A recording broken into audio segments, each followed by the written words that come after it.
Neste terceiro e último dia do nosso trido de preparação para a festa de Corpus Christi, nós refletimos sobre o terceiro capítulo deste documento que estamos aprofundando, o documento Sacramento Caritatis, uma exortação apostólica do Papa Bento XVI sobre o Sínodo da Eucaristia, que foi celebrado em 2006. E neste terceiro capítulo, o documento evidencia a capacidade do mistério acreditado, desse mistério celebrado, que tem essa força de constituir o horizonte último e definitivo da existência cristã. Portanto, os cristãos, quando celebram a Eucaristia, porque creem nesse mistério, porque esse mistério precisa ser expresso, e por isso a celebração, fazem o encontro com o Deus vivo e verdadeiro. E esse Deus vivo e verdadeiro é capaz de salvar a sua vida. E esta salvação tem como interlocutora a liberdade humana. Isto significa que celebrar a Eucaristia a partir de uma fé na Eucaristia nos leva, nos conduz a uma vivência, ou seja, a assumir uma atitude de vida. E, portanto, a Eucaristia se torna a força que nos transforma e será para nós um culto novo, esse culto novo que caracteriza o cristão.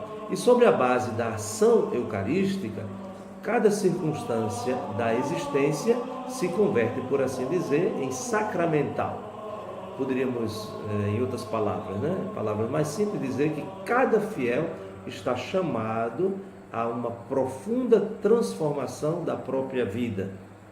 E essa transformação da sua própria vida não é fruto apenas de um esforço, mas é enraizado numa fé, numa adesão, e expresso na celebração. Do mesmo modo, esse nosso documento, no que estamos refletindo, nos recomenda vivamente que todos nós que celebramos na Eucaristia, que nós acreditamos, devemos cultivar esta certeza de que, de fato, a nossa vida, as nossas atitudes, elas precisam expressar a conversão. Então a Eucaristia nos impulsiona, nós que cremos e nós que celebramos a Eucaristia, a fazer da nossa vida um compromisso, Poderíamos até dizer uma expressão muito bonita. Então todos nós somos chamados a ser pão partido para os outros. E portanto, celebrar a Eucaristia que nós acreditamos é assumir o compromisso com um mundo mais justo, mais fraterno.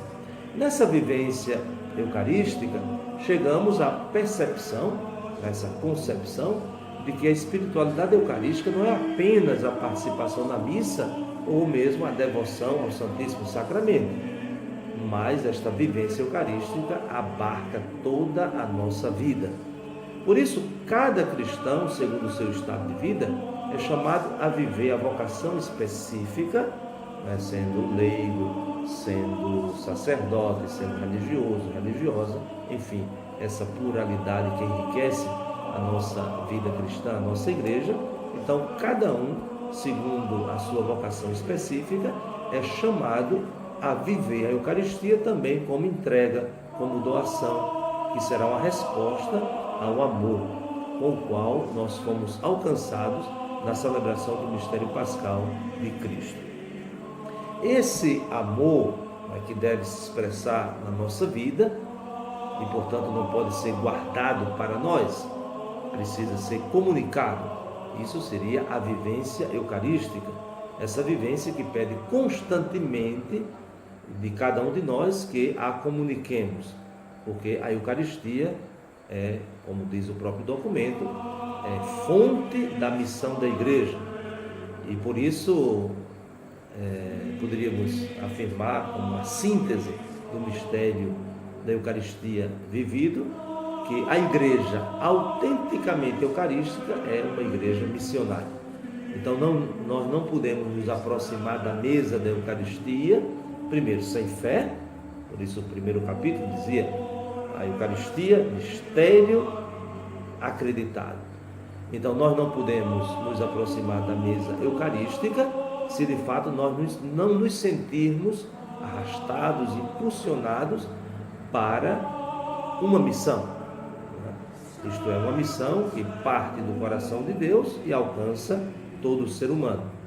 Assim podemos falar de uma tensão missionária, isto é, que é parte constitutiva da vida do cristão que acredita e que celebra a Eucaristia.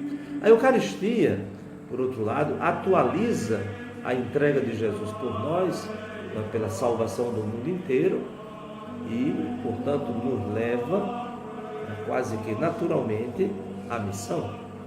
Então, a Eucaristia, acreditada e celebrada, ela precisa se estender, se ampliar na própria missão que nós devemos assumir.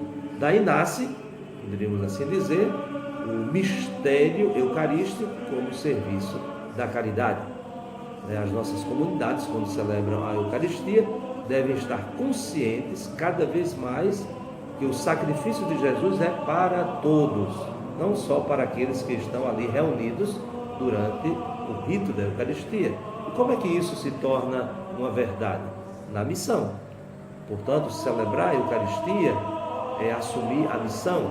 A Eucaristia nos leva para os outros, isto é, nos leva a um empenho por um mundo mais justo, mais fraterno.